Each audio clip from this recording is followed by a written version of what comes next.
시아버님, 환갑잔치에 손님이 75명이나 올 거야. 다들 우리 집에서 한 달 동안 지낼 거래.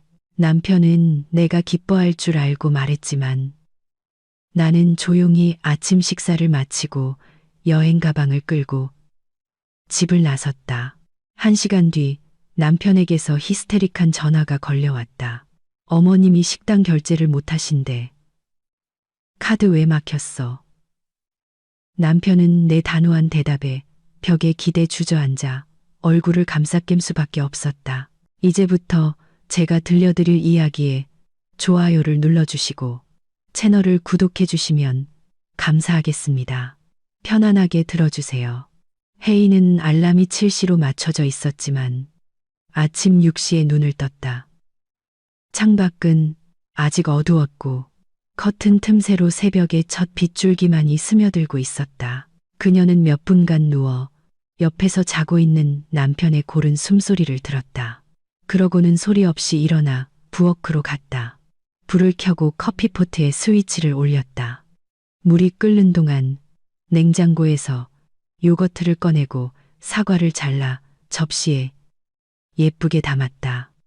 결혼 생활 8년 동안 몸에 밴 익숙한 아침의 움직임이었다. 남편 민주는 계속 자고 있었고 그게 좋았다. 최근 들어 그녀는 이른 아침 누구의 방해도 받지 않고 혼자 생각에 잠길 수 있는 이 시간을 좋아하게 되었다. 혜인은 광고 대행사에서 프로젝트 매니저로 일했다. 월급은 400만 원으로 괜찮은 편이었고 큰 클라이언트로부터 받는 보너스는 때때로 150만 원에서 200만 원에 달했다. 그녀는 항상 재정을 철저히 관리했다. 매달 수입의 일부, 최소 100만 원, 좋은 프로젝트가 있을 때는 200만 원까지 따로 모으는 비상금 통장이 있었다. 민준도 그 통장의 존재는 알았지만 정확한 액수는 몰랐다. 그녀는 굳이 보고할 필요를 느끼지 못했다. 그 돈은 그녀의 노동, 그녀의 스트레스, 까다로운 클라이언트를 위해 밤새 컴퓨터 앞에서 프레젠테이션을 수정하며 번 그녀의 돈이었으니까. 지난 3년간 그 통장에는 거의 2억만 원이 모였다. 혜인은 이 돈을 함부로 쓰지 않았다. 그것은 그녀의 안전망이었고 그녀의 독립이었으며 뭔가 잘못될 경우 언제든 떠날 수 있는 가능성이었다. 그리고 지금 뜨거운 차 한 잔을 들고 부엌에 앉아 있는 그녀는 그 예감이 옳았다는 것을 깨닫고 있었다. 차가 진하게 우러났다. 혜인은 창가에 앉아 하늘이 밝아오는 것을 바라보았다. 도시는 서서히 깨어나고 있었다. 드문드문 차들이 거리를 지나갔고 이웃집 창문들에 하나둘 불이 켜졌다. 탁자 위에 놓인 휴대폰 화면은 꺼져 있었다. 어젯밤 엄마에게서 문자가 왔다. 딸, 잘 지내? 전화한 지 오래됐네. 혜인은 짧게 답했다.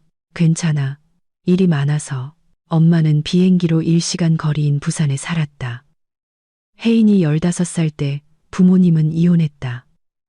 아버지는 다른 여자에게 떠났고 엄마는 혼자 딸을 키우고 교육시켰다.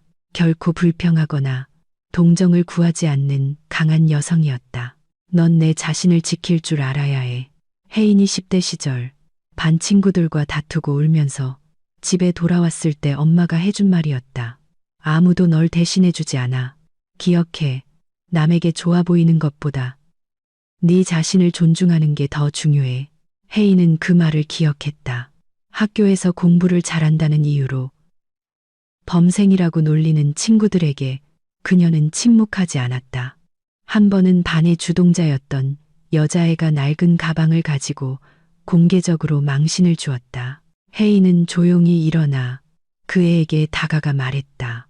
난 머리가 있는데 넌 입만 나불거리는 게 부러워서 그러니. 반 전체가 숨을 죽였다. 그 뒤로 그 아이는 다시는 그녀를 건드리지 않았다.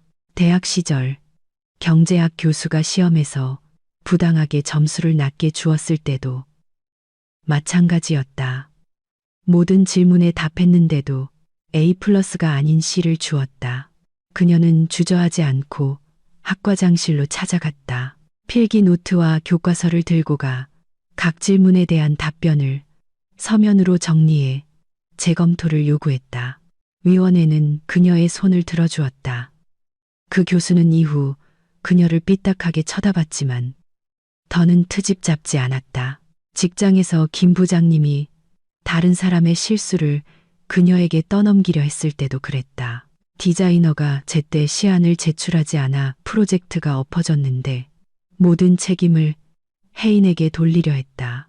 그녀는 당황하지 않고 디자이너에게 보냈던 모든 이메일, 재촉했던 메시지, 그가 어겼던 마감 기한들을 전부 모아 상부에 제출했다. 문서는 스스로를 변호했다. 책임자는 금방 찾아졌고 그건 그녀가 아니었다. 직장 동료들은 바로 그런 점, 굴하지 않고 자신의 권리를 지키는 그녀의 모습을 존중했다. 그녀는 어떤 종류의 무례함도 참지 않았다. 민준을 만난 것은 5년 전 광고대 행사 송년회에서였다. 두 회사는 협력 관계였다. 혜인의 회사는 민준의 회사가 개발하는 IT 제품의 광고를 맡았다. 그는 그곳에서 작은 팀을 이끄는 프로그래머였다. 송년회에서 그는 키가 크고 다부진 체격에 깔끔한 옷차림으로 괜찮아 보였다. 유머 감각이 있으면서도 저속하지 않은 흥미로운 대화를 이끌었다. 그가 먼저 다가와 샴페인 한 잔을 권하며 대화가 시작되었다. 그의 구애는 멋졌다. 매주 꽃을 선물했다. 흔한 장미가 아니라 그녀가 좋아하는 백합이나 아이리스였다. 저렴한 식당이 아닌 괜찮은 음식을 내는 근사한 레스토랑에 데려갔다. 진심이 담긴 외운 것 같지 않은 칭찬을 해주었다. 6개월 후 그는 청혼했고 혜인은 승낙했다. 그가 바로 자신이 찾던 사람, 신뢰할 수 있고 좋은 직업을 가졌으며 상식적인 사람이라고 생각했다. 1년 후 결혼식을 올렸다. 결혼식은 소박했다. 하객 30명의 작은 레스토랑, 심플한 흰 드레스. 혜인은 화려한 것을 좋아하지 않았다. 또 1년 후 그들은 서울 외곽의 신축 아파트를 주택담보대출을 받아 마련했다. 조용한 주거지역이었고 근처에 공원도 있었다. 민준이 초기 계약금으로 5억만 원을 냈다. 몇 년간 일하며 모은 돈이었다. 혜인은 매달 상환금의 절반인 100만 원씩을 부담하기로 했다. 모든 것이 공평하고 합의된 것이었다. 그들은 혼전 계약서도 작성했다. 초기 계약금을 민준이 냈으므로 아파트는 그의 소유로 하고 나머지 재산은 동등하게 분할하기로 명시했다. 아파트에서의 첫 1년은 좋았다. 가구를 사고 직접 힘을 합쳐 인테리어를 했다. 민준이 벽지를 바르면 그녀는 페인트 칠을 했다. 함께 소파를 고르고 조립식 옷장을 만들었다. 마치 한 팀 같았다. 하지만 서서히 미묘한 문제들이 드러나기 시작했다. 사실 민주는 합의를 선택적으로 지켰다. 그들은 가사를 동등하게 나누기로 했다. 요리, 청소, 빨래 모두 반반씩. 하지만 반년이 지나자 이 모든 것이 혜인의 몫이 되었다. 민준의 변명은 이랬다. 나는 당신처럼 요리를 맛있게 못하잖아. 내가 하면 뭔가 맛없는 죽이 돼버려. 그리고 청소는 원래 잘 못해. 난 먼지가 잘 안 보이거든. 솔직히 차라리 내가 쓰레기를 버리거나 장을 봐올게. 마트는 바로 옆 건물이라 3분 거리였고 쓰레기는 3일에 한 번 버렸다. 결과적으로 그의 가사 기여도는 일주일에 10분 남짓이었다. 혜인은 싸우지 않았다. 그냥 조용히 자기 일을 하며 생각했다. 그래, 아직은 견딜만해. 치명적이진 않아. 결국 그녀는 저녁 7시에 퇴근해 저녁을 준비하고 청소하고 주말에 빨래를 했다. 민주는 8시에 돌아와 TV 앞에 앉거나 휴대폰에 빠져들었다. 가끔 설거지를 하거나 청소기를 돌리며 돕기도 했지만 그건 규칙이라기보다는 예외에 가까웠다. 하지만 그녀가 절대로 참을 수 없는 것이 있었다. 민준이 몇 번이고 그녀의 의견을 묻지 않고 둘에 관한 결정을 내리려 했던 것이다. 그리고 이것만은 혜인이 즉시 그리고 단호하게 막아섰다. 첫 번째 사건은 1년 전 금요일 저녁에 일어났다. 민주는 그녀에게 말도 없이 주말에 친구들을 초대했다. 혜인은 힘든 한 주를 보낸 뒤 7시쯤 지친 몸으로 퇴근했다. 큰 프로젝트를 마감하느라 야근이 잦았다. 그녀는 오직 한 가지 욕조에 몸을 담그고 소파에 누워 책을 읽으며 아무 생각도 하지 않기를 꿈꿨다. 하지만 아파트 문을 열자 맥주와 피자를 든 남자 3명이 이미 자리를 잡고 있었다. 테이블은 병으로 가득했고 공기 중에는 음식과 담배 냄새가 섞여 있었다. 누군가 베란다에서 담배를 피우고 있었다. 민준이 신나서 외쳤다. 왔어? 친구들 놀러 왔어. 축구 볼 거야. 인사해. 철수, 영우, 재석이야. 대학 동기들. 혜인은 말없이 침실로 들어가 문을 닫았다. 구두를 벗고 편한 옷으로 갈아입었다. 속은 부글부글 끓었지만 평정심을 유지했다. 거실로 돌아오자 민준의 친구들은 이미 경기를 보며 고래고래 소리를 지르고 있었다. 그녀는 남편을 차가운 눈으로 바라보며 조용하지만 아주 또렷하게 말했다. 민준 씨, 잠깐 나와봐. 그는 의아해했지만 따라 나왔다. 복도에 선 혜인은 차분하게 하지만 한마디 한마디에 힘을 주어 말했다. 여긴 내 집이기도 해. 나한테 묻지도 않고 사람들을 초대할 권리는 없어. 나 피곤해. 쉬고 싶어. 그런데 집에 모르는 사람들이 있잖아. 지금 당장 저 사람들이 가든지 아니면 내가 엄마 집에 가든지 해. 그리고 오래 걸릴 거야. 민주는 당황해서 변명하려 손을 내저었다. 왜 그래, 자기야. 금방 갈 거야. 2시간 정도 앉아서 경기 보고 갈 건데. 쫓아내는 건 좀 그렇잖아. 불편하게. 혜인은 차갑게 반복했다. 저 사람들이냐, 나냐. 결정해. 민주는 그녀가 농담하는 게 아니란 걸 깨닫고 포기했다. 친구들에게 돌아가 갑자기 사정이 생겼다며 아내가 몸이 안 좋아 병원에 가야 한다고 둘러댔다.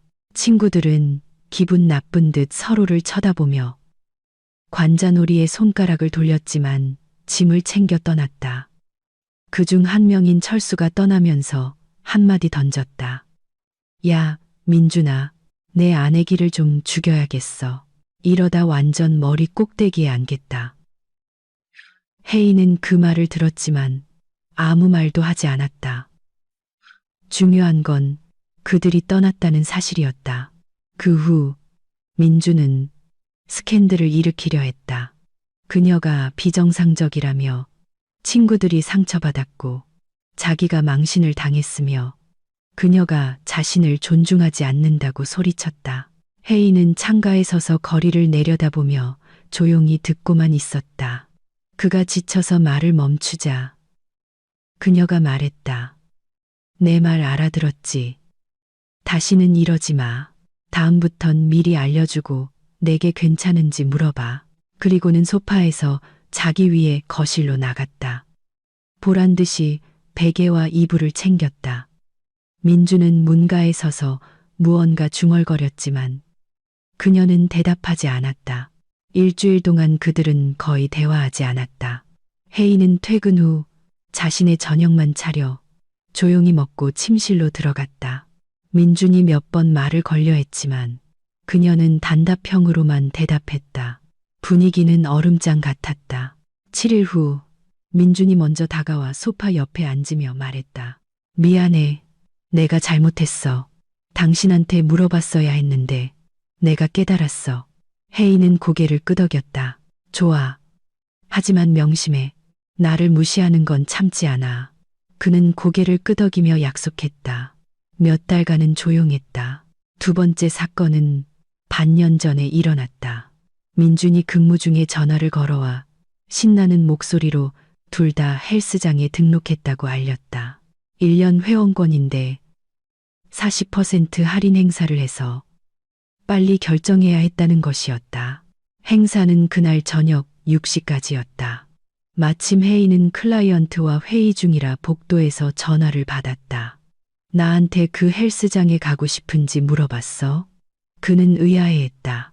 한 달 전에 우리 운동해서 몸매 관리 좀 하는 게 좋겠다고 얘기했잖아. 그녀가 웃어치냐라. 추상적으로 얘기했지. 특정 헬스장을 고르거나 가격을 논하거나 시기를 정한 적은 없어. 그런데 결정은 당신 혼자에. 그는 변명하기 시작했다. 할인 행사가 곧 끝난다고 해서. 급했어. 돈 아끼려고 좋은 뜻에서 한 거야. 혜인은 그의 말을 끝까지 듣지 않고 전화를 끊었다. 저녁에 그녀가 집에 돌아오자 민주는 죄지은 표정으로 그녀를 맞았다. 식탁 위에는 헬스장 회원권 2장이 놓여 있었다. 그는 설명하려 애썼다. 정말 이득이라니까. 보통 둘이 합쳐 100만 원인데 난 60만 원에 샀어. 40만 원이나 아꼈잖아. 혜인은 다 듣고 나서 차갑게 말했다. 회원권 취소하고 돈 환불받아. 다음번에 또 나한테 묻지도 않고 우리 둘에 관한 결정을 내리면 아무 말 없이 설명도 없이 떠날 거야. 그냥 짐 싸서 나갈 거야. 민주는 반박하려 했다. 어떻게 취소해? 환불 불가라고 쓰여 있는데 돈 못 돌려받아. 혜인은 더욱 차갑게 반복했다. 취소하든지 아니면 내가 지금 당장 나가든지. 그녀는 일어나 침실로 가서 옷장에서 가방을 꺼내 짐을 싸기 시작했다. 민준이 그녀를 따라 달려왔다. 뭐 하는 거야? 진심이야. 그녀는 말없이 계속 짐을 쌌다. 그는 그녀가 농담하는 게 아니란 걸 보고는 휴대폰을 집어들었다. 헬스장에 전화해서 소리치고 관리자와 싸우고 소비자 보호원에 신고하겠다고 협박했다. 30분 후 그는 돌아와 말했다. 해결됐어.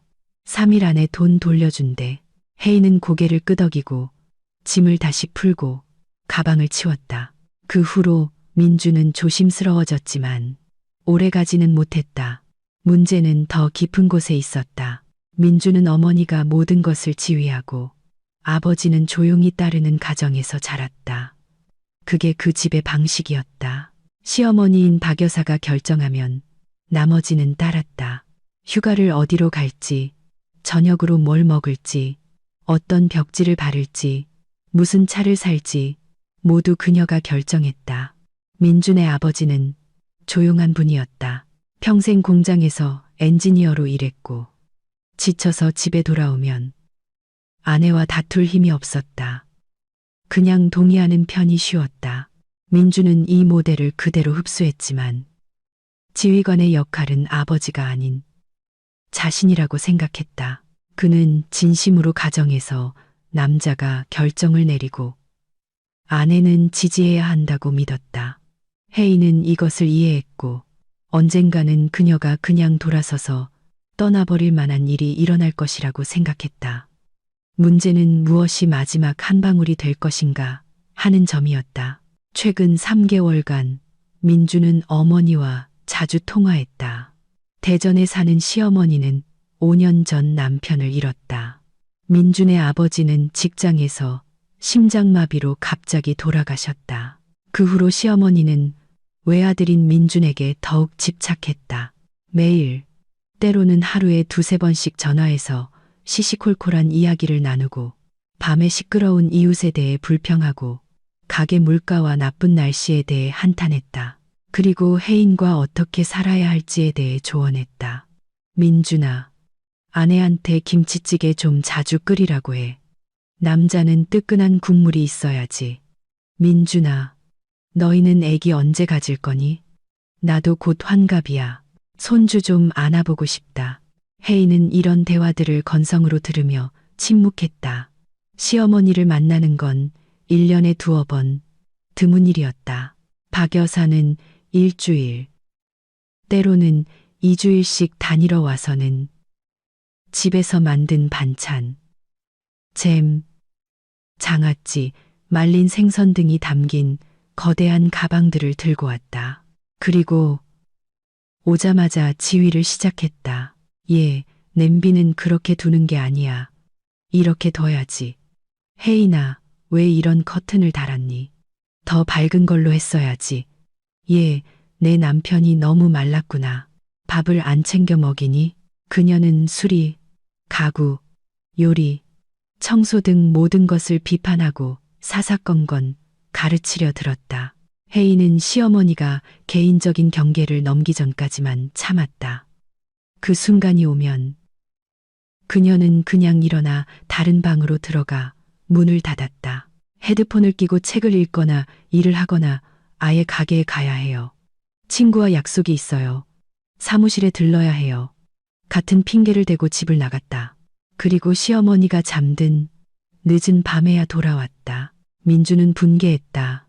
어떻게 엄마한테 그럴 수 있어. 엄마가 당신을 위해 얼마나 애쓰시는데. 혜인은 차갑게 대꾸했다. 정확히 뭘 해주시는데. 나를 비판하고 내 삶을 가르치려 들잖아. 나 32살 성인이야. 내 삶은 내가 알아서 해. 박 여사는 상처받아 민준에게 전화로 울먹였다. 내 아내는 나를 존중하지 않아. 내가 너희를 위해 애쓰는데 무례하게 굴어. 혜인은 신경 쓰지 않았다. 그녀는 자신의 경계를 명확히 알고 있었고 누구도 그것을 침범하게 두지 않았다.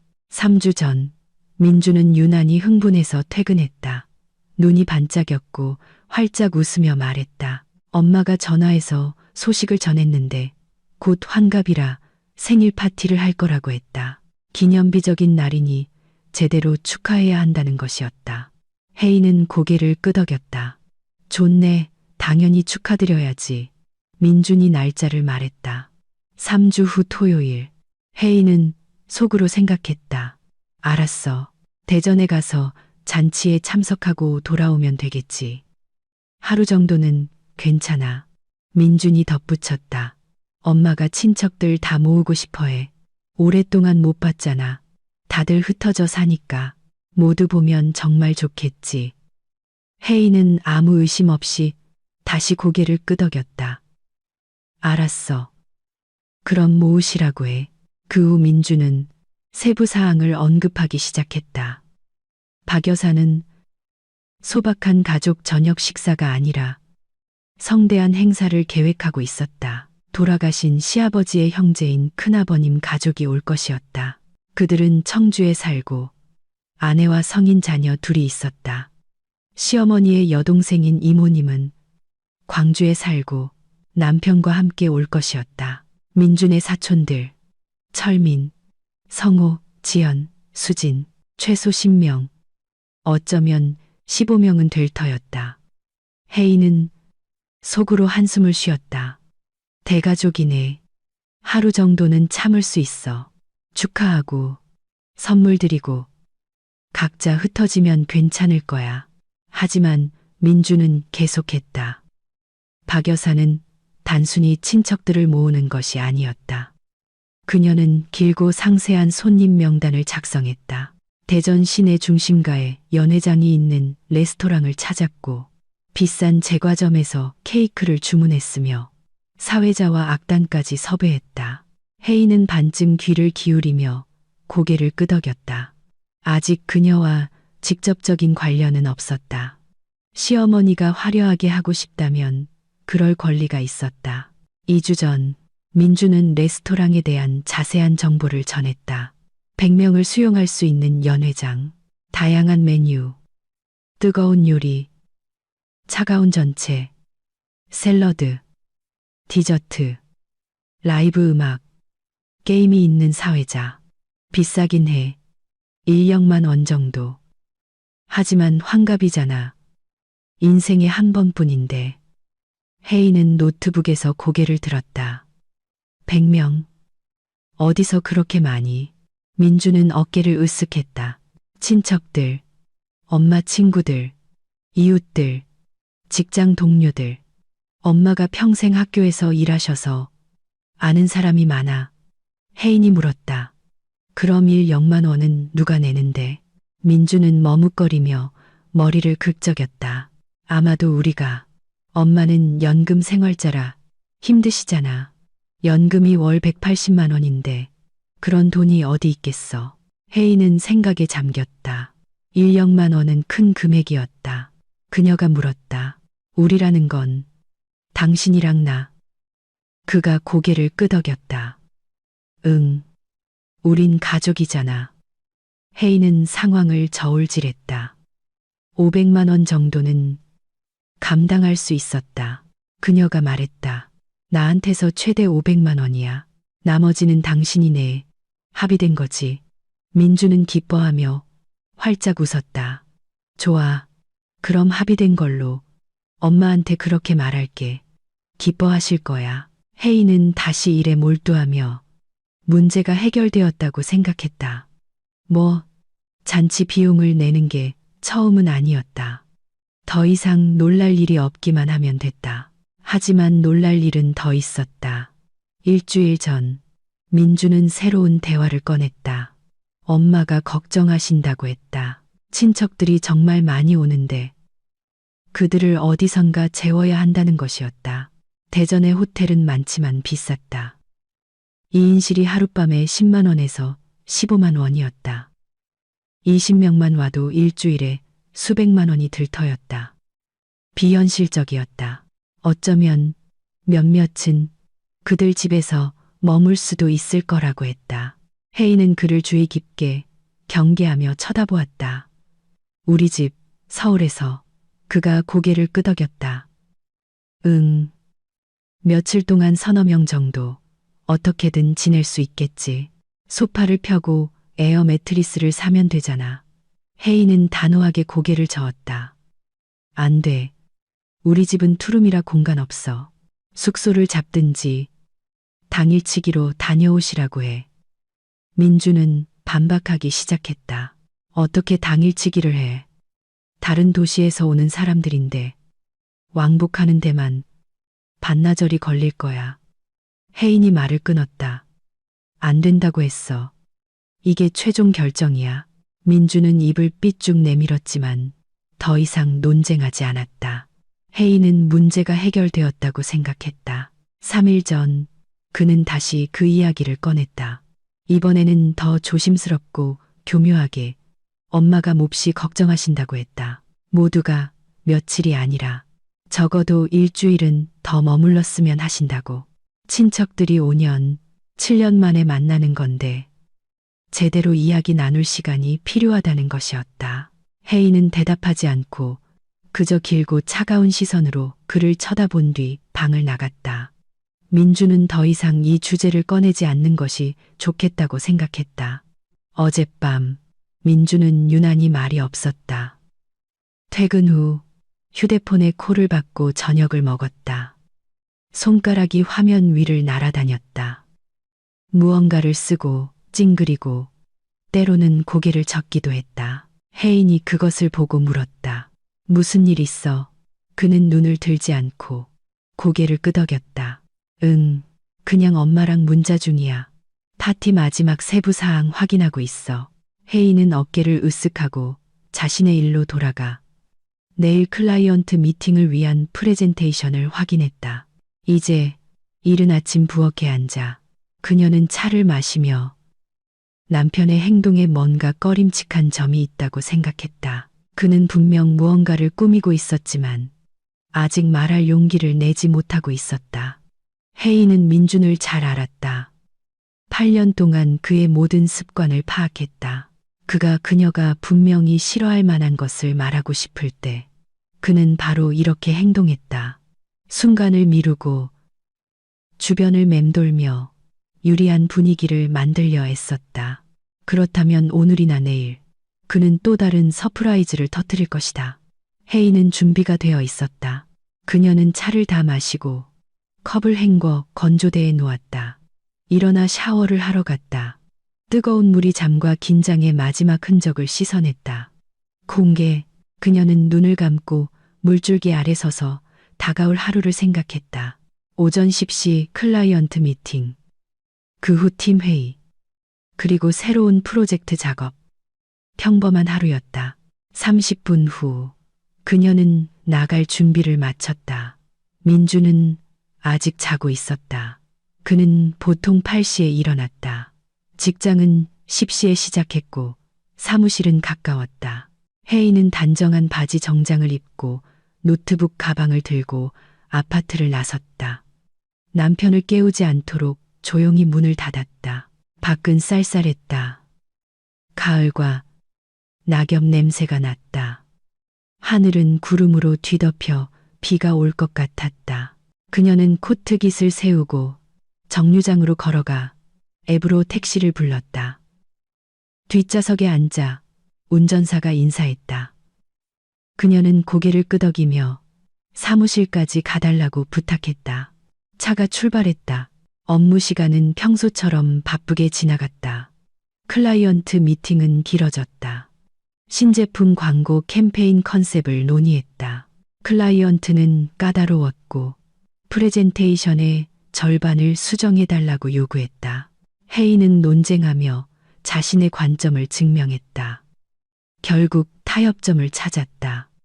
팀 회의는 빨리 끝났다. 주간 업무를 분담하고 마감일을 논의했다. 그 후 새로운 프로젝트 작업을 했다. 도표를 그리고 텍스트를 쓰고 디자이너와 시안을 조율했다. 점심시간에는 사무실길 건너 카페에 들러 그릭 샐러드와 카푸치노를 사서 휴대폰 뉴스를 보며 빨리 먹었다. 사무실로 돌아와 일을 계속했다. 하루는 눈 깜짝할 사이에 지나갔다. 저녁 6시 일을 마치고 집에 갈 준비를 했다. 컴퓨터를 끄고 서류를 책상 서랍에 넣고 가방을 들고 동료들에게 인사하고 밖으로 나왔다. 비는 오지 않았지만 바람이 강해져 보도 위로 나뭇잎을 몰아쳤다. 혜인은 택시를 부르려고 휴대폰을 꺼냈는데 그 순간 민준에게서 메시지가 왔다. 저녁 준비했어. 어서 와. 혜인은 놀랐다. 민준은 결혼 생활 내내 요리를 거의 하지 않았다. 기껏해야 3번 정도. 이것은 보통 2가지 중 하나를 의미했다. 그가 무언가 진지하게 부탁할 것이 있거나 무언가에 대해 사과하고 싶거나. 그녀는 답장을 보냈다. 가고 있어. 20분 뒤에 도착해 택시를 불러 타고 출발했다. 집에서는 정말 음식 냄새가 났다. 복잡한 요리는 아니었지만 그래도 정성이 보였다. 스토브 위에는 토마토 소스를 곁들인 파스타가 담긴 큰 냄비가 있었다. 식탁에는 포장된 샐러드, 슈퍼마켓에서 산 슬라이스 햄, 병에 든 페스토 소스를 데운 것이 놓여 있었다.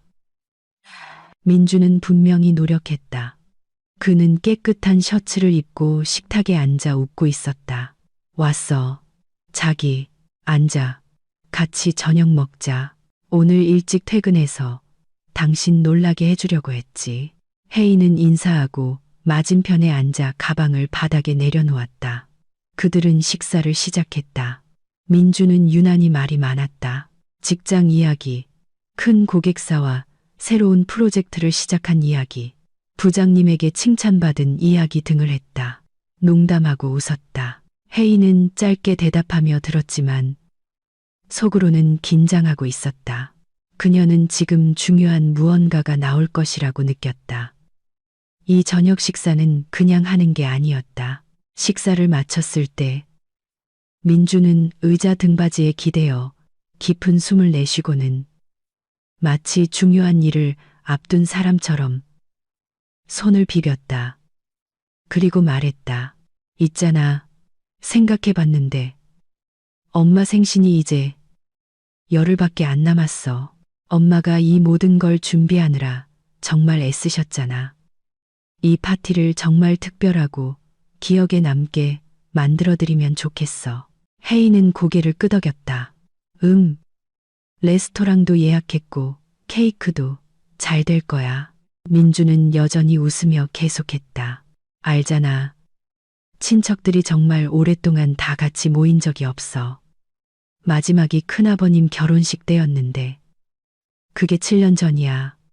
어떤 분들은 10년 넘게 못 봤고 엄마가 모두 보고 싶어 하셔. 환갑이시잖아. 이해하지. 혜인은 다음 말을 기다리며 다시 고개를 끄덕였다. 심장이 조금 더 빨리 뛰기 시작했다. 직감이 지금 뭔가 엄청난 말이 나올 것이라고 경고했다. 민주는 다시 한번 깊은 숨을 들이쉬고 더 활짝 웃으며 거의 한숨에 빠르게 내뱉었다. 어머님 생신에 손님이 75명 올 거야. 그리고 다들 우리 집에서 한 달 동안 지낼 거래. 혜인은 포크를 든 채로 얼어붙었다. 몇 초간 그녀는 남편을 그저 쳐다보았다. 자신의 귀를 믿을 수 없었고 들은 말을 소화하려 애썼다. 75명의 손님, 그들의 50제곱미터짜리 투룸 아파트에서 한 달 동안 민주는 계속 웃고 있었다. 그녀가 기뻐하며 박수를 치고 정말 멋지다 라고 말할 것을 분명히 기대하고 있었다. 그는 그녀가 이런 전망에 황홀해할 것이라고 상상한 게 틀림없었다. 어때? 그가 미소를 잃지 않고 물었다. 멋지지 않아? 엄마가 이미 모든 걸 세세하게 계획하셨어. 모두 올 거야. 조이 할머니도 85세신데 아직 정정하셔. 큰아버님 가족 4명, 이모님 부부 2명, 사촌 철민이네 가족 5명, 성훈의 가족, 지연이, 수진이, 그리고 내가 얼굴도 본 적 없는 먼 친척들까지, 엄마 친구분들, 가족도, 학교에서 같이 일하셨던 분들이랑 대전 이웃들도, 엄마는 거기 아파트 한 라인이랑 친하게 지내시거든. 아무튼 엄청난 인원이야. 그는 숨 가쁘게 손을 휘저으며 말했다. 정말 성대하게 축하할 거야. 엄마가 이미 한 달짜리 상세한 프로그램을 짜셨어. 첫날은 레스토랑에서 공식 연회, 축사, 축하, 춤. 둘째 날은 서울 투어. 엄마가 모두에게 수도를 보여주고 싶어 하셔. 경복궁, 광화문 광장. 셋째 날은 야외 나들이. 공원에서 피크닉, 바비큐. 넷째 날은 극장 관람. 엄마가 이미 발레 공연을 골라두셨어. 다섯째 날은 박물관 방문. 국립중앙박물관을 보여주고 싶어 하셔. 여섯째 날은 근교 여행. 친구분이 거기 사시거든. 그렇게 한 달 내내 매일 새롭고 흥미로운 일이 있을 거야. 잊을 수 없을걸. 혜인은 그를 계속 쳐다보며 침묵했다. 속에서는 분노가 아닌 어떤 얼음장 같은 평온함이 서서히 차올랐다. 민주는 그녀의 침묵을 눈치채지 못하고 계속했다. 그리고 모두 여기서 우리 집에서 지낼 거야. 엄마가 말씀하시길. 우리 아파트가 있는데 뭐하러 호텔에 돈을 써?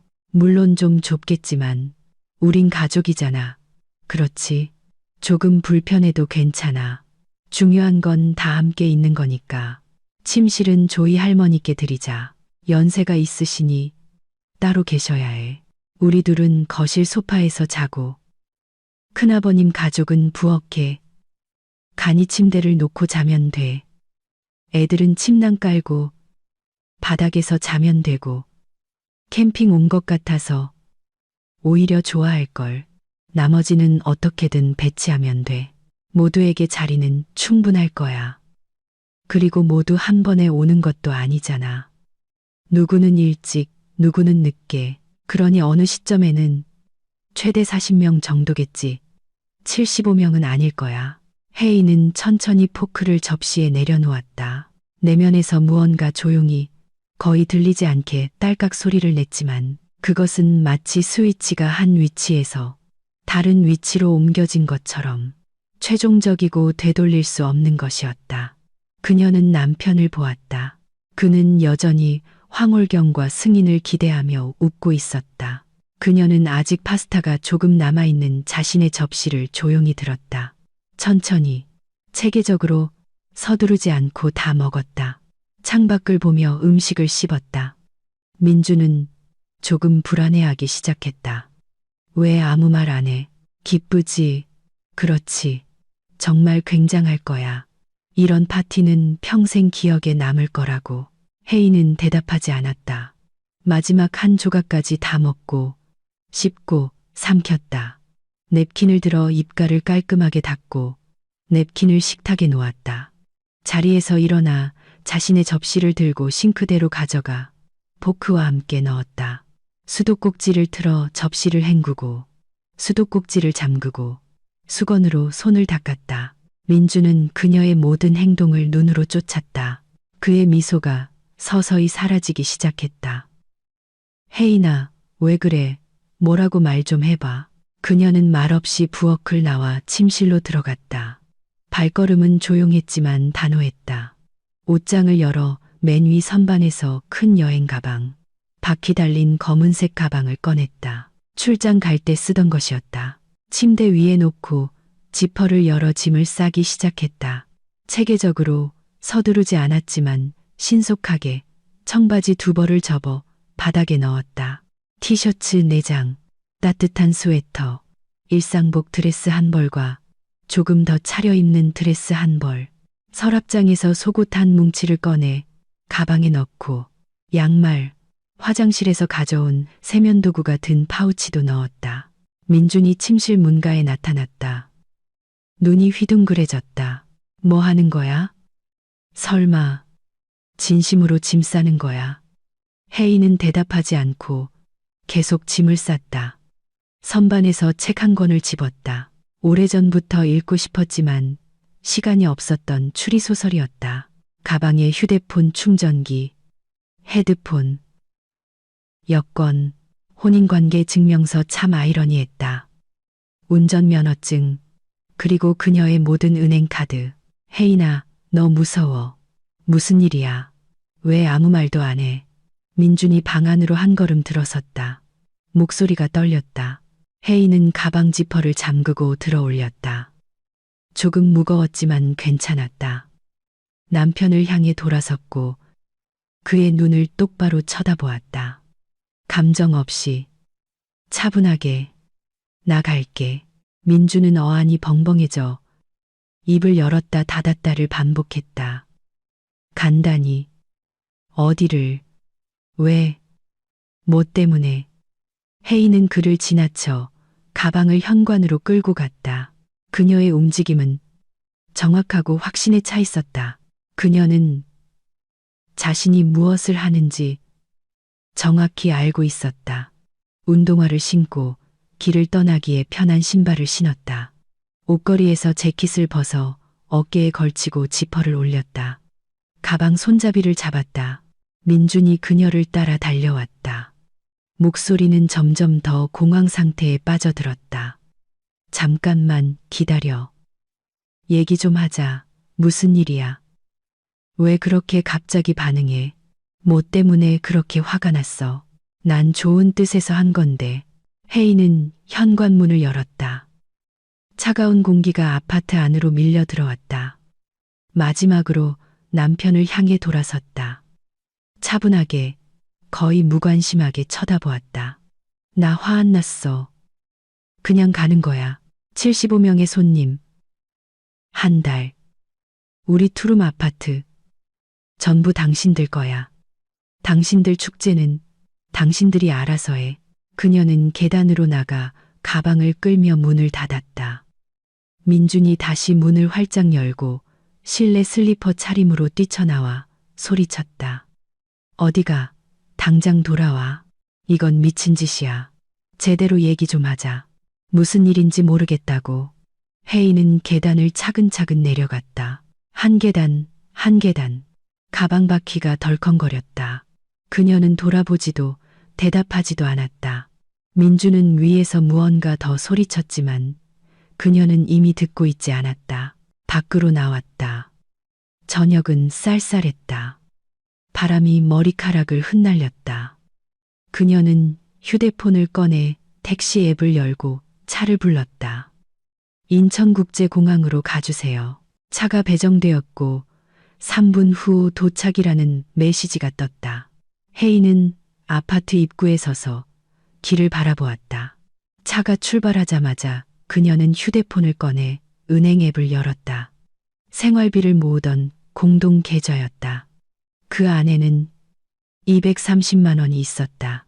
수리비, 휴가비, 비상금을 위해 모으던 돈이었다. 혜인은 주저없이 자신의 카드에 220만 원을 이체했다. 머릿속으로 빠르게 계산했다. 100만 원은 지난 몇 달간 그녀가 넣은 돈, 나머지 120만 원은 공동저축액의 정당한 절반이었다. 간단한 수학이었다. 공동계좌에는 10만 원이 남았다.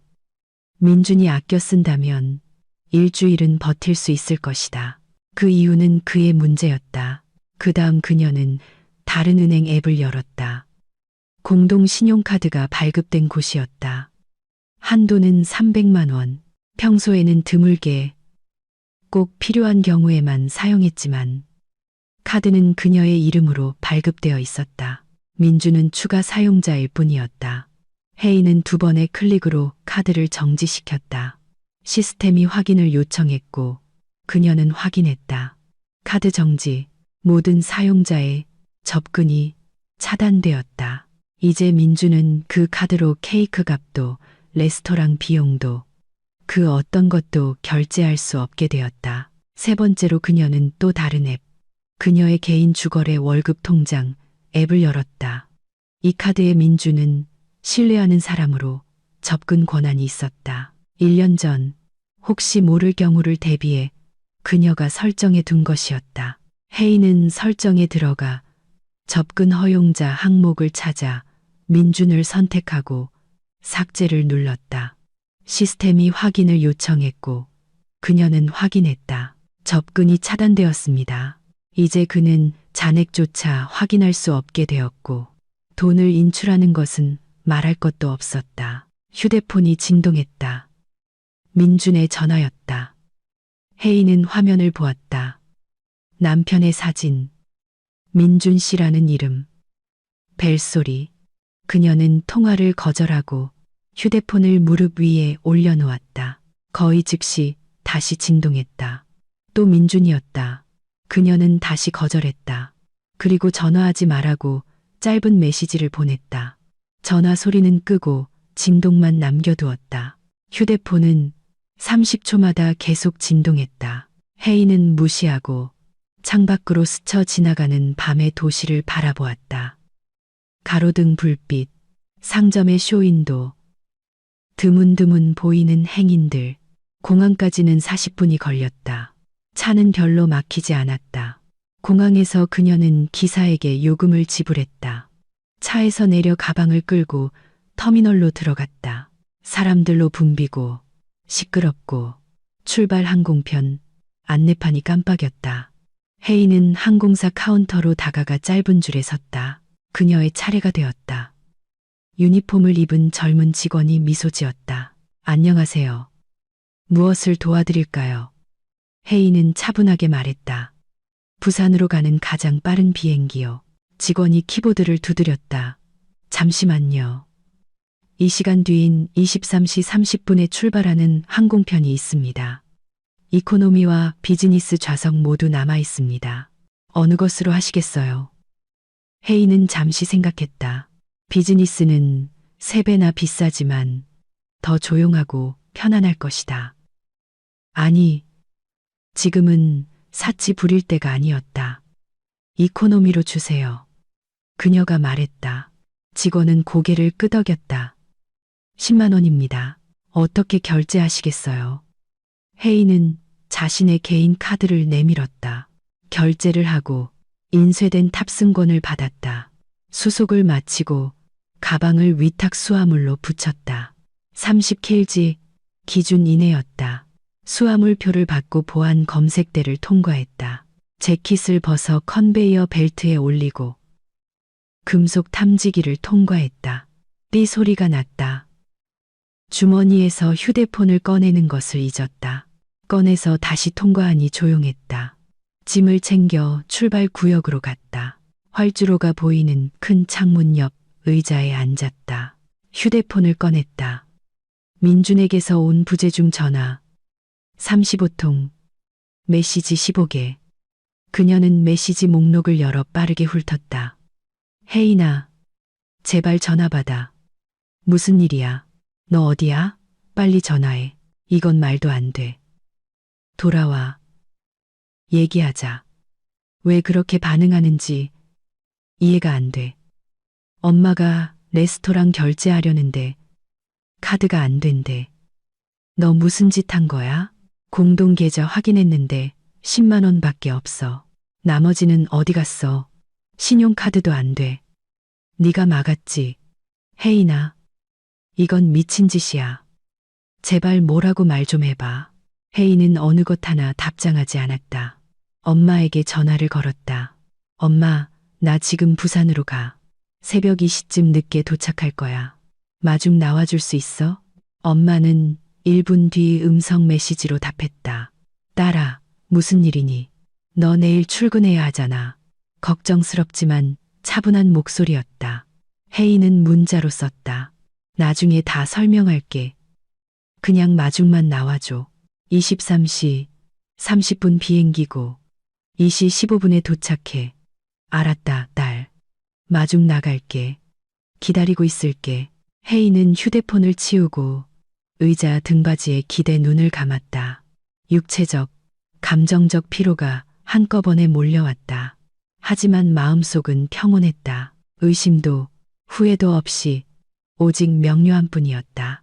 휴대폰이 다시 진동했다. 민준이었다.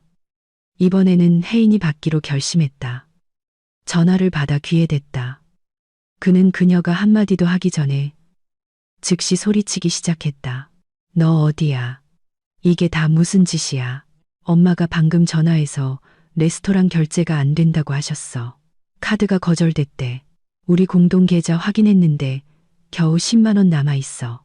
220만 원은 어디다 쓴 거야? 신용카드로 결제하려 했는데 그것도 막혔어. 네가 그런 거지? 왜? 너 도대체 어디냐고? 집에 언제 돌아올 거야? 목소리가 갈라지고 숨이 찼다. 혜인은 그가 지칠 때까지 조용히 듣고 있었다. 그가 숨을 고르며 잠시 말을 멈추자 그녀는 감정 없이 평탄한 목소리로 말했다. 나는 공항이야. 지금 바로 부산에 엄마한테 가. 1시간 뒤에 출발해. 카드는 내가 막았고 계좌에서 돈도 내가 뺐어. 그건 내 돈이었으니까. 100만 원은 내가 낸 몫이고 나머지는 내 지분이야. 나한테는 그럴 권리가 있어. 우리 관계는 이혼 소송할 거야. 아파트는 당신 거니까. 대출금도 당신이 갚아. 나는 포기할게.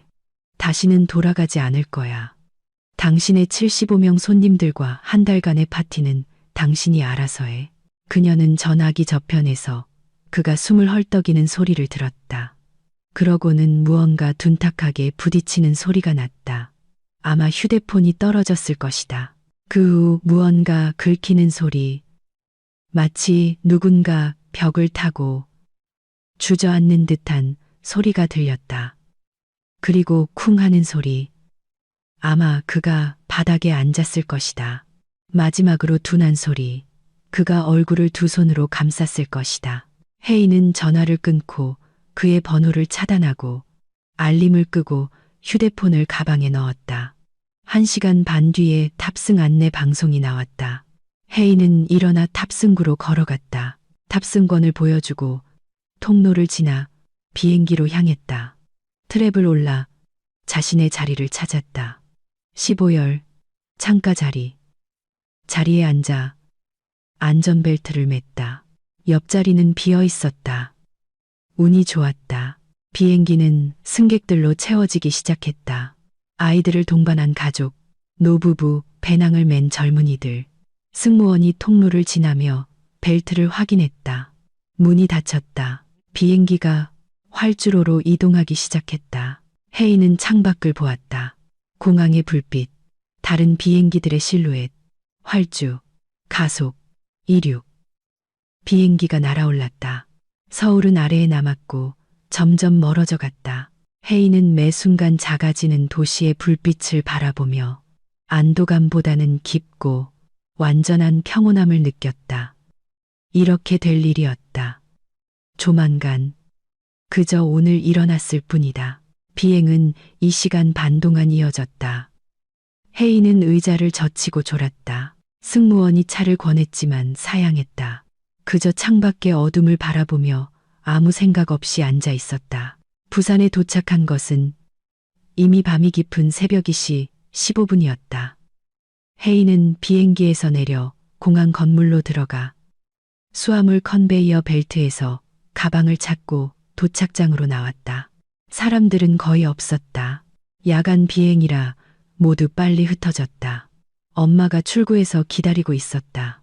키가 작고 마른 체형의 짧은 머리, 그리고 주의 깊은 회색 눈을 가진 여성이었다. 청바지와 따뜻한 스웨터 차림의 손에는 차키를 들고 있었다. 딸을 보자마자 다가와 아무 질문도 없이 꽉 안아주었다. 집에 가자, 딸아. 그들은 낡았지만 튼튼한 차에 탔다. 엄마가 시동을 걸었다. 텅 빈 부산의 밤거리를 달렸다. 혜인은 창밖을 보았다. 도시는 잠들어 있었다. 드문드문 창문에 불이 켜져 있었다. 엄마는 딸이 준비될 때까지 기다려줄 것을 알기에 아무것도 묻지 않고 조용히 운전했다. 20분 만에 도착했다. 엄마가 사는 집은 조용한 동네의 5층짜리 아파트였다. 3층으로 올라가 집에 들어갔다. 혜인은 재킷을 벗고 신발을 벗었다. 엄마는 주전자를 불에 올렸다. 옷 갈아입고 와. 앉아서 얘기 좀 하자. 혜인은 자신의 옛날 방으로 들어갔다. 모든 것이 예전 그대로였다. 좁은 침대, 책상, 학창 시절의 교과서와 소설이 꽂힌 책장. 10대 때 좋아했던 그룹의 포스터가 벽에 붙어 있었다.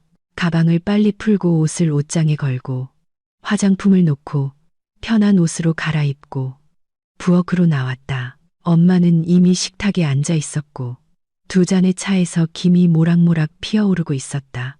혜인은 맞은편에 앉았고 엄마가 그녀에게 컵을 건넸다. 얘기해봐.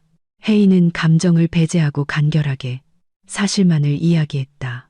남편이 75명의 손님이 한 달간 자기들 집에서 지낼 것이라고 선언했다. 그녀는 조용히 짐을 싸서 나왔다. 카드를 막고 자기 돈을 찾아 떠났다. 이혼 소송을 할 것이다. 엄마는 고개를 끄덕이며 들었다. 얼굴은 평온했지만 눈에는 자부심이 어려 있었다. 혜인이 이야기를 마치자 엄마가 말했다. 잘했다. 엄마는 네가 자랑스럽다. 딸아, 네가 이용당하는 걸 허락하지 않았구나. 네, 자신을 존중한 거야. 그게 가장 중요해. 혜인은 희미하게 미소 지었다. 엄마가 이해해 줄 줄 알았어. 엄마는 차를 더 따랐다. 필요한 만큼 여기 있어. 내 방은 언제나 비어 있으니까. 남고 싶으면 직장을 구하면 되고, 아니면 그 짐 덩어리 없이 서울로 돌아가도 돼. 네가 결정해. 혜인은 고개를 끄덕였다. 고마워, 엄마. 그들은 차를 마시고 컵을 씻고 각자의 방으로 들어갔다. 혜인은 좁지만 편안한 자신의 옛날 침대에 누웠다. 얇은 이불을 덮었다. 창밖에서는 바람에 나뭇잎이 스치는 소리가 들렸다. 멀리서 개 짖는 소리가 들렸다. 고요하고 평화로웠다. 그녀는 눈을 감았고 몇 년 만에 처음으로 마음의 불안 없이 빠르고 깊게 잠들었다. 아침에 혜인은 늦게 10시쯤 일어났다. 햇살이 커튼을 뚫고 들어왔다. 방은 따뜻하고 밝았다. 그녀는 기지개를 켜고 일어나 부엌으로 갔다. 엄마는 이미 학교 수학 교사로 일하러 나가셨다. 수업은 8시에 시작했다. 식탁 위에는 메모가 놓여 있었다. 아침은 냉장고에 치즈케이크랑 전이야. 데워서 먹어. 푹 쉬어, 딸. 저녁에 얘기하자. 사랑해. 엄마. 혜인은 미소 지으며 메모를 냉장고에 자석으로 붙였다.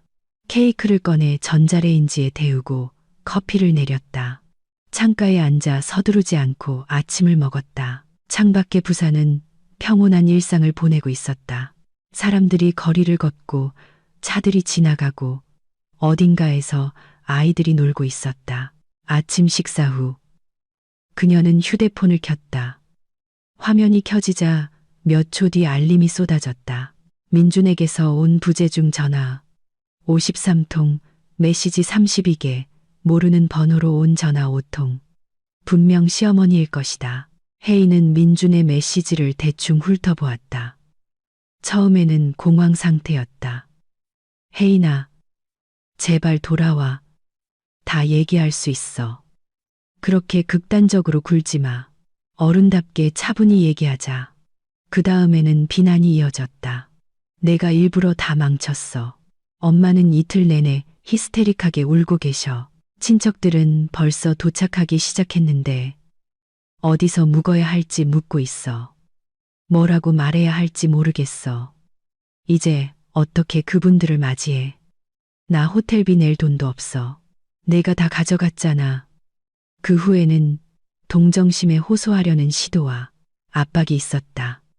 이러면 안 된다는 거 알잖아. 내 가족이고 내 엄마야. 환갑이시라고. 평생 이런 파티를 꿈꾸셨어. 엄마가 불쌍하지도 않아? 그렇게 많은 노력을 쏟고 계획하셨는데 네가 한순간에 모든 걸 무너뜨렸어. 어떻게 그렇게 잔인할 수 있어? 그리고 마침내 협박. 너 후회하게 될 거야. 소송 걸 거야. 공동계좌에서 돈을 훔쳤어. 이건 불법이야. 변호사 통해서 다 돌려받고 아파트도 뺏을 거야. 너한테는 아무것도 남지 않을걸. 혜인은 마지막 메시지를 읽으며 비웃었다. 소송이라니 무슨 근거로? 그녀는 자신이 직접 입금한 계좌에서 자신의 돈을 가져갔다. 자신의 이름으로 발급된 카드를 막았다. 법적으로 모든 것이 완벽하게 깨끗했고 위반 사항은 하나도 없었다. 3년 전 작성한 혼전 계약서에는 분명히 명시되어 있었다. 초기 계약금은 민준이 냈으므로 아파트는 그의 소유다. 혜인은 그때 별 생각 없이 동의했다. 이제 그녀는 아파트에 대한 권리를 주장하지 않았고 그 모든 빚과 대출과 함께 그에게 남겨두고 떠날 수 있어 기뻤다. 그녀는 모든 것을 명확히 하기 위해 민준에게 짧은 메시지 하나를 보냈다. 변호사 찾아갈 필요 없어. 돈 낭비야. 아파트는 당신 거니까. 나 권리 주장 안 해. 이번 주 내로 협의 이혼 신청할 거야. 재산 분할할 것도 없어. 공동재산은 없으니까. 아이도 없고 모든 게 최대한 간단하고 빠를 거야. 더 이상 연락하지 마. 메시지를 보내고 그의 번호를 차단했다. 다음으로 혜인은 업무용 이메일을 열어 김 부장님에게 편지를 썼다. 안녕하세요. 부장님. 심각한 집안 사정으로 인해 2주간 무급 휴가를 내야 할 것 같습니다. 현재 진행 중인 모든 프로젝트는 어제 이 대리에게 인계했습니다. 그가 모든 세부 사항을 알고 있고 서류와 클라이언트 연락처도 전달했습니다. 상황이 괜찮아지면 15일에 복귀하겠습니다. 불편을 드려 죄송합니다. 전송했다. 김 부장님은 40분 뒤에 답장했다. 혜인 씨, 괜찮아요. 가족이 더 중요하죠. 이 대리가 잘 처리할 겁니다. 걱정 마세요. 무슨 일 있으면 연락 주고요. 몸조리 잘해요. 그는 누군가 아프다고 생각한 것 같았다. 혜인은 자세한 설명을 하지 않았다. 이메일을 닫고 자리에서 일어나 베란다로 나가 신선한 공기를 마셨다. 부산은 밝은 햇살과 따뜻함으로 그녀를 맞았다. 서울보다 7도 정도는 더 따뜻했다. 멀리서 바다 냄새가 났다. 해안까지는 40km 정도 떨어져 있었지만 바람이 짠 내음을 실어왔다. 이웃 베란다에는 빨래가 널려 있고 화분에는 꽃이 피어 있었다. 아래 어딘가에서 아이들이 웃으며 놀고 있었다. 혜인은 도시에 서서 앞으로 이혼, 어쩌면 이직, 완전히 이사할 수도 있다는 생각에 잠겼지만 왠지 두렵지 않았다. 오히려 마음속에는 몇 년간 짊어지고 있던 무거운 배낭을 벗어 던진 듯한 가벼움과 자유가 느껴졌다. 전화가 울렸다. 모르는 번호, 대전 지역 번호였다. 혜인은 아무 말 없이 전화를 받아 듣기만 했다. 나이든 여성의 목소리, 상기되고 극도로 짜증난 목소리였다. 혜인이니? 그녀는 즉시 시어머니임을 알아차렸다. 네. 박 여사는 격식 없이 바로 공격적으로 나왔다. 목소리가 분노로 떨렸다. 내가 감히 어떻게 이럴 수가 있어. 어떻게 이런 짓을 할 수 있냐고. 내 파티가 완전히 망했어. 레스토랑은 결제가 안 돼서 예약을 취소했고, 케이크는 돈이 없어서 주문도 못했어. 친척들은 벌써 오기 시작했는데, 재울 곳이 없어. 내가 모두에게 성대한 파티를 약속하고, 프로그램을 짜고, 모든 걸 준비했는데, 내가 한순간에 다 망쳐놨어. 민준이는 완전히 충격받아서 먹지도 자지도 못해. 네가 일부러 망친 거지. 넌 악하고 냉정하고 무정한 여자야. 당장 서울로 돌아와서 네가 저지른 짓을 수습해. 혜인은 그녀의 장광설을 끊지 않고 조용히 들었다. 베란다에 서서 구름을 바라보았다.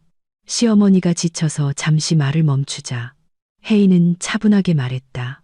어머님, 저는 더 이상 어머님 아들의 아내가 아닙니다. 이번 주에 이혼 서류를 제출할 거예요. 어머님의 문제는 저와 전혀 상관없습니다. 어머님과 아드님이 이 소동을 벌이셨으니 두 분이서 해결하세요. 다시는 전화하지 마세요. 그녀는 전화를 끊고 번호를 차단했다. 1분 뒤에 전화가 다시 울렸다. 다른 번호, 역시 모르는 번호였다. 혜인은 받지 않았다. 그러자 메신저로 시어머니의 여동생인 이모님에게서 메시지가 왔다. 혜인아, 무슨 일이니? 언니가 울면서 네가 민준이를 버리고 떠났다고 하던데. 사실이야. 혹시 싸웠더라도 그러면 안 되지. 돌아와서 화해해.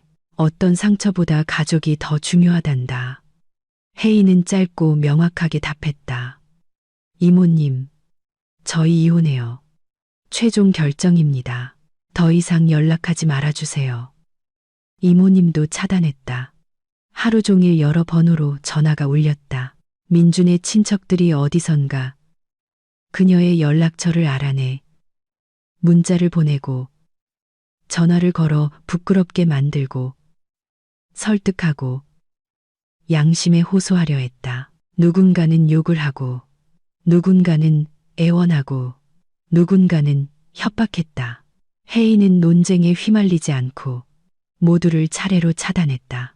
저녁이 되자 이 모든 것에 지쳐 그냥 휴대폰 전원을 완전히 꺼버렸다. 며칠간 꺼두기로 했다. 엄마는 저녁 6시에 퇴근하면서 장을 봐오셨다. 그들은 함께 저녁을 준비했다. 버섯 감자볶음을 하고 신선한 채소로 샐러드를 만들었다. 부엌에서 먹으며 대화했다. 엄마는 직장 이야기, 때로는 기쁨을 주고 때로는 실망시키는 학생들 이야기를 했다. 혜인은 들으며 가끔 맞장구를 쳤다. 저녁 식사 후 엄마가 직접적으로 물었다. 내 결정에 확신이 있니? 이혼은 중대한 결정이야. 혜인은 망설임 없이 고개를 끄덕였다. 완전히 확신해. 나를 존중하지 않는 사람, 내 의견을 묻지도 않고 나에 대한 결정을 내리는 사람과는 살 수 없어. 설명하려고 했고 경계를 설정했어. 그는 약속했지만 아무것도 변하지 않았어. 한 달 동안 75명의 손님이라니 그게 정점이었어. 엄마는 그녀를 안아주었다. 그럼 옳은 결정이야.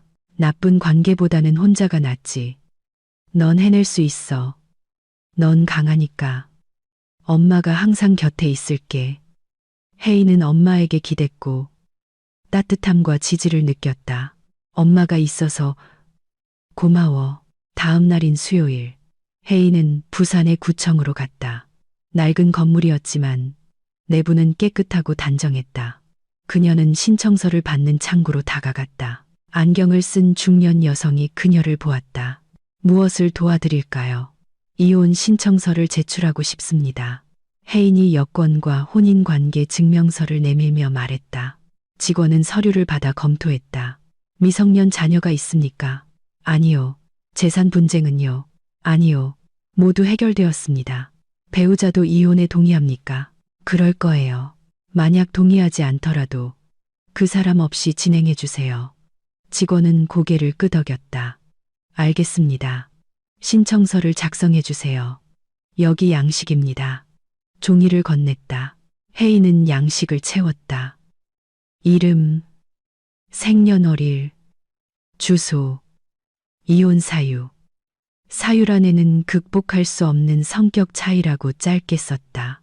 서명하고 양식을 돌려주었다. 직원이 확인하고 도장을 찍었다. 수수료 3만 원입니다. 저쪽 기계에서 납부하고 영수증을 가져오세요. 혜인은 납부하고 돌아와 영수증을 건넸다. 직원이 그녀에게 접수증을 주었다. 이혼은 한 달 뒤인 14일에 처리됩니다. 배우자가 출석하지 않을 경우 귀하의 신청에 따라 처리됩니다. 부부 중 최소 한 명은 반드시 출석해야 합니다. 이혼 증명서는 당일 발급됩니다. 혜인은 감사 인사를 하고 구청을 나왔다. 맞은편 카페에 들어가 카푸치노를 주문하고 창가에 앉아 행인들을 바라보았다. 사람들은 각자의 일로 바쁘게 움직였다. 누군가는 웃고 누군가는 찡그렸다. 삶은 멈추지 않고 흘러갔다. 휴대폰은 가방 속에 꺼진 채로 있었다. 그녀는 평온했다. 저녁에 집에 와서 휴대폰을 켰다. 메시지 120개, 전화 70통. 혜인은 보지도 않고 민준과의 대화창을 열어 메시지 하나를 썼다. 이혼 신청했어. 오늘 14일에 부산구청에서 절차가 있어. 오든 안 오든 상관없어. 어쨌든 이혼될 거야.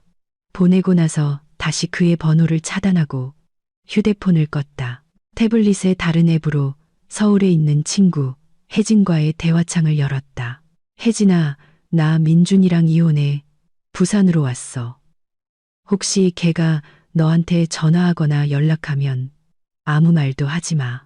내가 어디 있는지, 무슨 일인지 모른다고 해줘. 혜진은 즉시 답장했다. 음성 메시지를 보냈다. 혜인아, 드디어 정말 잘 됐다. 솔직히 걔는 너랑 안 어울린다고 항상 생각했어. 잘했어. 힘내. 필요한 거 있으면 말해. 뭐든 도와줄게. 사랑해. 그 다음 문자로. 근데 무슨 일이었어? 말해줄 수 있어. 혜인은 75명의 손님. 한 달. 집을 나온 것. 카드 차단에 대해 간략하게 설명했다. 혜진은 박수치는 이모티콘과 여러 개의 느낌표를 보냈다. 너 영웅이야. 존경스러워. 민준이는 바보고 걔네 엄마는 완전 비정상이야. 네가 정말 잘한 거야. 진작 그랬어야 했어. 힘내, 친구야. 서울 오면 꼭 만나자. 혜인은 미소 지으며 답했다. 고마워, 혜진아. 네가 최고야. 태블릿을 닫았다. 다음 며칠은 평온하고 규칙적으로 흘러갔다.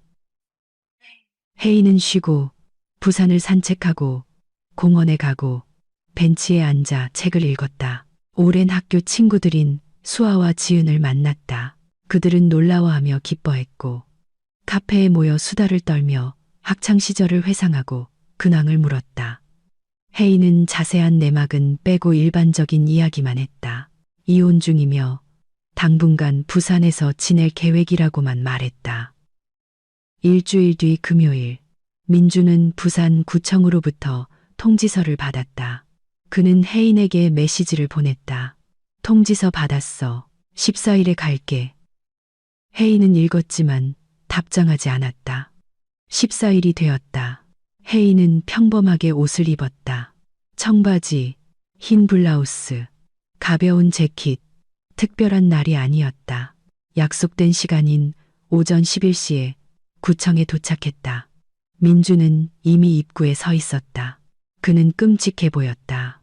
수척하고 눈 밑에는 다크서클이 있었으며 면도도 하지 않은 채 구겨진 셔츠와 낡은 청바지를 입고 있었다.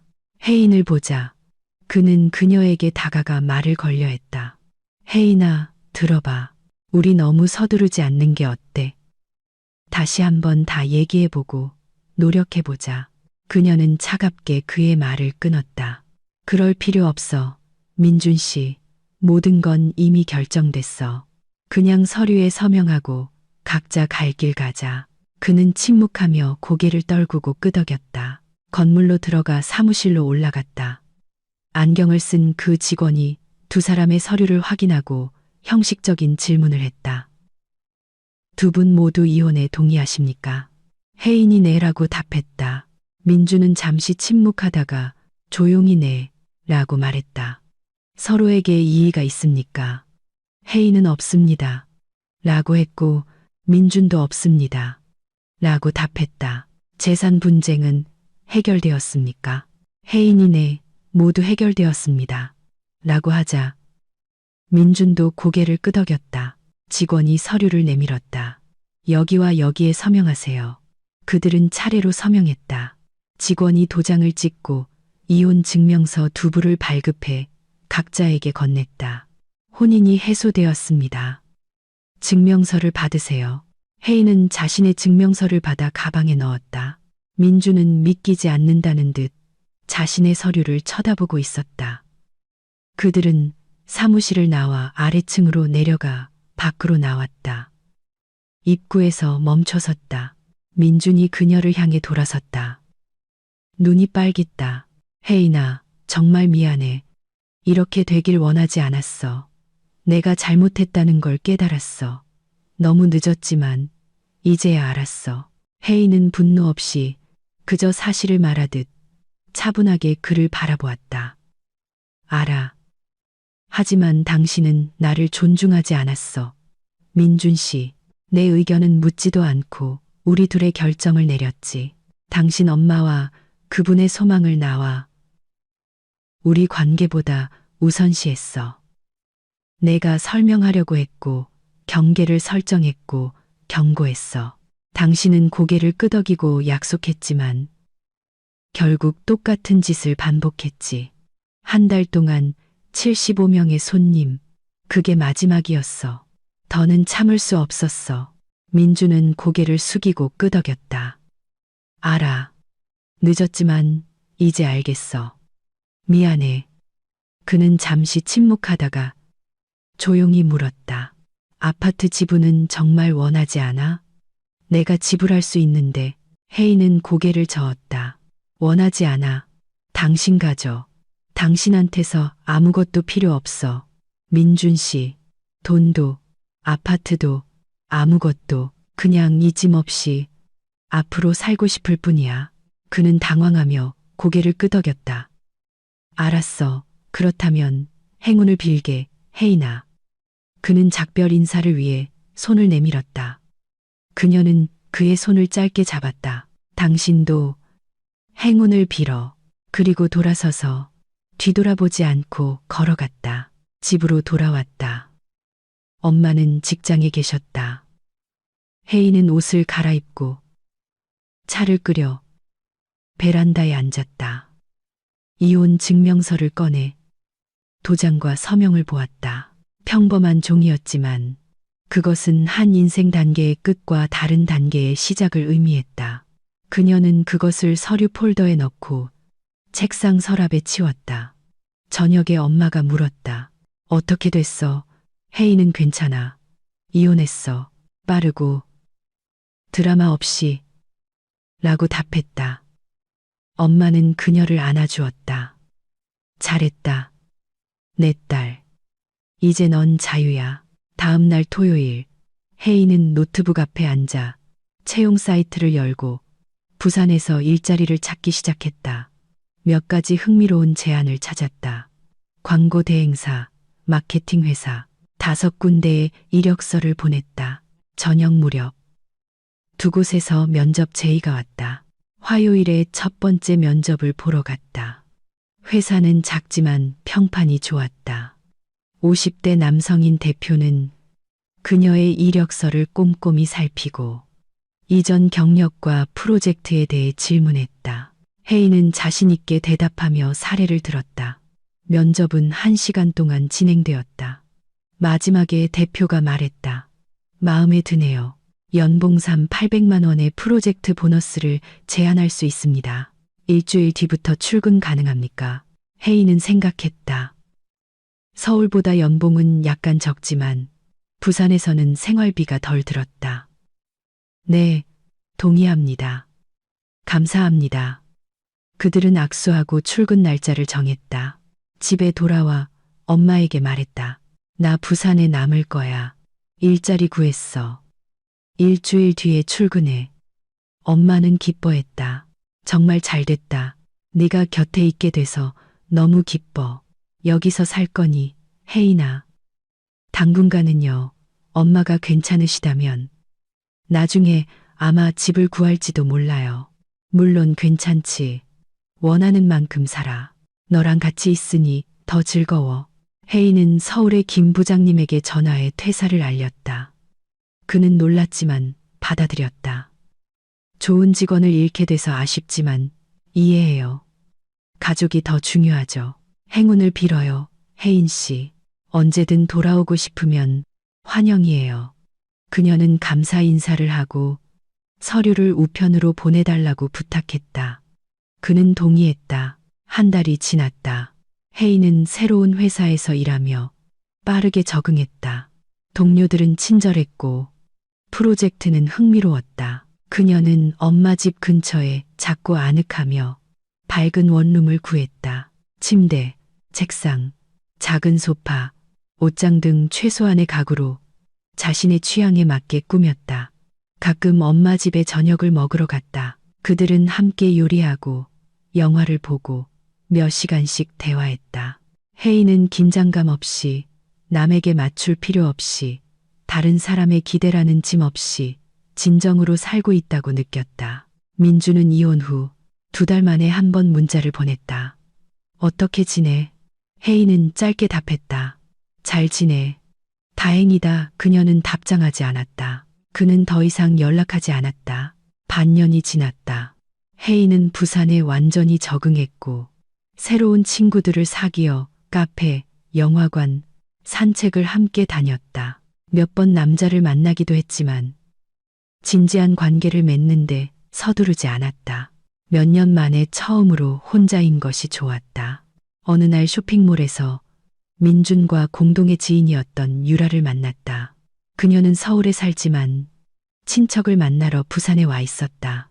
유라는 놀라워하며 기뻐했다. 그들은 커피를 마시며 수다를 떨었다. 유라는 민준과 그의 불운했던 시어머니 환갑잔치에 대해 이야기했다. 있잖아, 혜인아. 거기서 무슨 일이 있었는지 상상도 못할 걸. 유라가 눈을 반짝이며 시작했다. 박 여사님 환갑잔치는 결국 열렸는데 완전 실패였어. 레스토랑은 돈이 없어서 취소해야 했고 대전에 있는 그분 댁 투룸 아파트에서 모였어. 75명이 아니라 겨우 23명 왔대. 파티가 축소됐다는 걸 알고 나머지는 다 거절했대. 케이크도 주문 못해서 슈퍼마켓에서 평범한 거 하나 사왔고 분위기는 뭐랄까 엄청 긴장됐대. 친척들은 네가 떠난 스캔들에 대해 수군거렸고 유라는 커피를 한 모금 마시고 계속했다. 민준이는 완전히 기진맥진해 보였대. 창백하고 마르고 기운이 하나도 없었대. 박 여사님은 모두에게 네가 얼마나 배은망덕하고 어떻게 그들을 배신했는지 얘기하고 다녔는데 그거 알아? 모두가 그 말에 동의한 건 아니었대. 돌아가신 시아버지 형제인 큰아버님이 그분 얼굴에 대고 직접 말했대. 처제, 이건 다 당신 탓이야. 그렇게 행동하면 안 되지. 투룸 아파트에 한 달 동안 75명이라니. 제정신이야? 혜인이가 떠난 건 잘한 일이야. 정상적인 사람이라면 누구라도 떠났을 거야. 박 여사님은 울면서 방으로 뛰쳐나갔고 난리가 났었대. 혜인은 미소 지으며 들었다. 유라가 계속했다. 그리고 민준이는 나중에 너를 찾으려고 애썼대.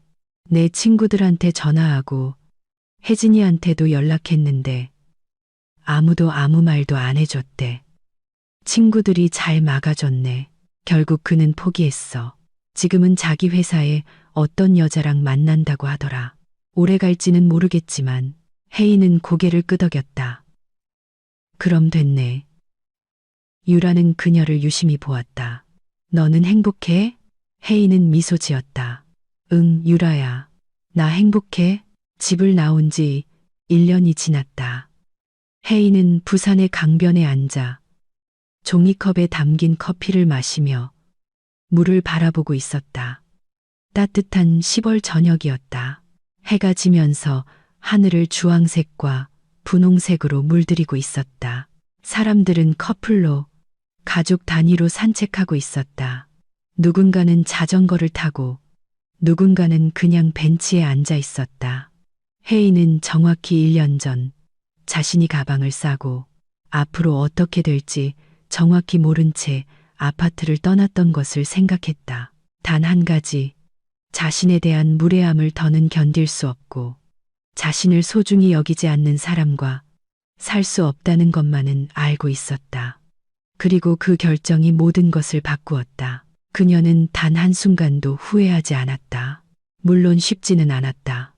이혼, 이사, 새로운 직장, 새로운 도시. 하지만 그녀는 해냈다. 그뿐만 아니라 그녀는 자유로워졌다. 다른 사람의 기대라는 짐에서, 남에게 맞춰야 하는 필요성에서, 참아서는 안 될 것을 묵묵히 참아내는 것에서 자유로워졌다. 휴대폰이 진동했다. 엄마에게서 온 메시지였다. 딸, 저녁 먹으러 와. 네가 제일 좋아하는 양배추쌈 만들고 있어. 혜인은 미소 지으며 답했다. 갈게요, 엄마. 20분 안에 도착할게요. 커피를 다 마시고 컵을 쓰레기통에 버렸다. 일어나 강변을 따라 느긋한 걸음으로 걸었다. 저녁 공기를 들이마시고 강과 주변 사람들을 바라보았다. 삶은 계속되었다. 평범하고 단순한 삶. 그 안에서 혜인은 자신을 존중했고 다른 사람이 그러지 못하게 내버려 두지 않았다. 민주는 어떻게 되었을까? 솔직히 그녀는 전혀 신경 쓰지 않았다. 그것은 그의 삶, 그의 선택, 그의 결과였다. 그녀는 자신의 것을 선택했다. 자유, 존엄, 자신에 대한 존중, 그리고 그 어떤 것과도 이것을 바꾸지 않을 것이다. 혜인은 강변을 걸으며 지는 해를 향해 미소 지었고 몇 년 만에 처음으로 진정으로 행복하다고 느꼈다. 그리고 그것이 그녀가 자신을 위해 할 수 있었던 최고의 일이었다.